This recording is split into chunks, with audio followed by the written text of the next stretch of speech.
La première similarité, ou le point commun plutôt, c'est qu'ils s'adressent en partie à la même zone.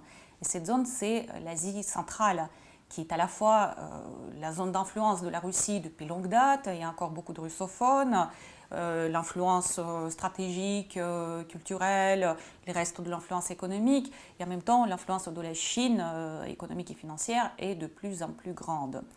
Les Russes, en même temps, insistent aujourd'hui sur le fait que ces deux projets, justement, ne sont pas similaires, qu'ils ne se recoupent pas et qu'ils n'ont pas les mêmes ambitions. Tout ça pour dire qu'il n'y a pas de contradiction, qu'il n'y a pas de conflit entre les deux projets. L'un des projets, c'est un projet d'infrastructure, et l'autre projet, c'est un projet d'intégration. Donc voilà, tout le discours des Russes consiste à confirmer qu'il n'y a pas de contradiction et d'incompatibilité entre ces deux projets-là.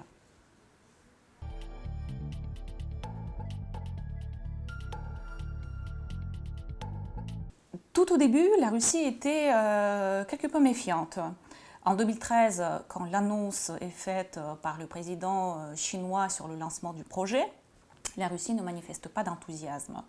Et je pense qu'il y a un petit fond historique, très probablement, mais en même temps, les affaires, les différends sont réglés et la Russie et la Chine sont des partenaires stratégiques depuis 1996-1997.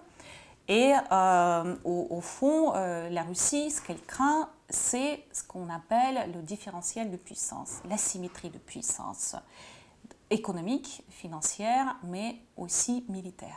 Donc il y a une appréhension au début, mais par la suite, finalement, c'est assez vite surmonté, parce que déjà en mai 2015, il y a la signature de l'accord sur la coordination entre le projet russe de l'Union eurasiatique et le projet chinois des routes de la soie. Il y a beaucoup de facteurs qui ont aidé à surmonter les peurs et les craintes. Et la Russie a vu finalement dans le lancement des routes de la soie autant de risques que d'opportunités, et probablement même plus d'opportunités que de risques.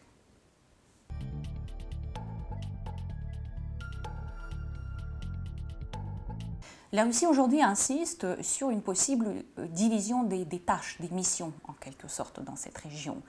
La Chine s'occuperait dans cette vision des choses, des infrastructures, des investissements et des crédits, et la Russie pourrait assurer leur sécurité. Donc elle se pose en security provider, le fournisseur de sécurité, de services sécuritaires.